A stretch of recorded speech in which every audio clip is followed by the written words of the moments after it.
So in other news, X-Men Dark Phoenix, Simon Kingsburg, the director and the screenplay writer, kind of said something that's got people's in a twist. They're irritated, but their ears are definitely ringing. That he said it's going to be more grounded and not so intergalactic. So it's like, well, how can you have the Dark Phoenix and you cast someone as Lilandra, who's a alien bird creature from far off galaxies, and you're going to say the movie's going to be grounded? How are you going to do that? I'm hoping when he said grounded, he meant like interpersonal and tone and how they people talk to each other, because you can't say, well, this is grounded and we have Lilandra and Imicron crystals and, you know, potential Starjammers. And like, the only thing that I come to mind is that I don't want them to change the thing, like the character. Like, I don't want to make her, she crash lands on Earth and she grows up as a human and she never knew that she was a princess. And don't do anything stupid like that. I love the idea that she was this kind of this psychic people from the thing, and her and Charles had a connection. Literally, such a strong psychic connection. It went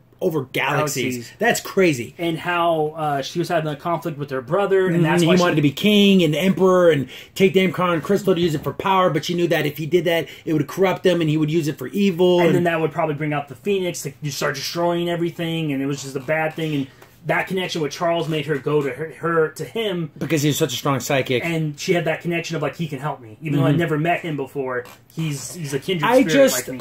I just don't like, because a lot of times, I mean, the director for Batman said something and he had to go back and explain himself. Yeah. This looks like another situation where Simon Kinberg is going to have to go back and explain himself, because how can you say, oh, we just casted an alien, and then, oh yeah, it's not intergalactic? What are you talking about? It has to be. Down to Earth, I mean, that's just... Unless they're setting it up for the next film to be more intergalactic and stuff like that, but I don't like that. Just stick with the good Dark Phoenix story. It's a good story, but it's a hard story to tell. Yeah. Especially in cinema. Yeah. It's a hard setup, but once you get... The payoff is so good.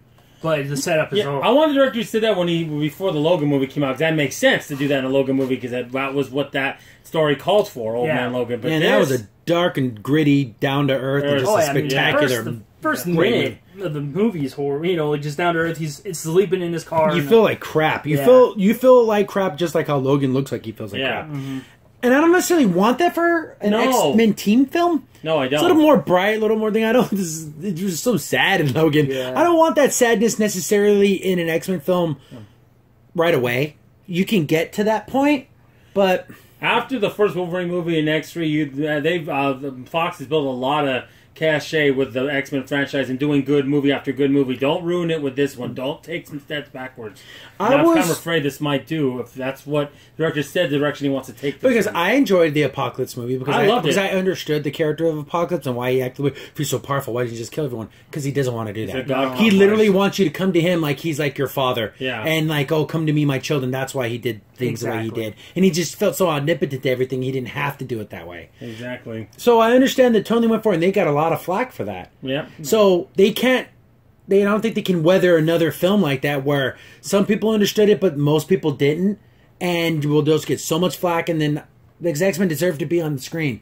They deserve to be... The stories deserve to be told.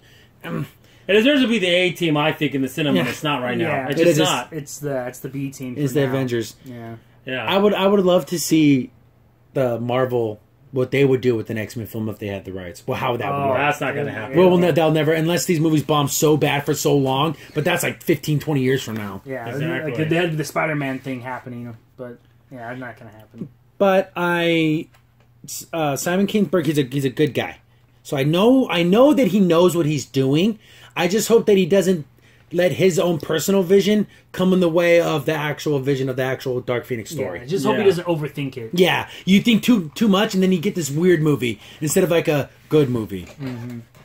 I hope he doesn't either, because I think that would really, like I said, they made so much progress. Don't go backwards. I already said that, but it just would bother me. We got to keep focused. Yeah, we already had kind of like a bad Dark Phoenix storyline. Once already. Hux 3. Oh my! I mean, if you did that, you wanted totally to kill the Dark Phoenix story ever in the cinema. Make a bad one here. Another bad one here. That's it. You'll never be able to tell it again. It just won't happen. So, moving on. Hi guys, Crimson Saint here. You just watched a clip from our weekly podcast show. Be sure to check out the full podcast available here on this channel. Also, if you like the content and you want to see more of it, be sure to hit the like button and also go ahead and subscribe. Thanks for watching. Stay tuned for more.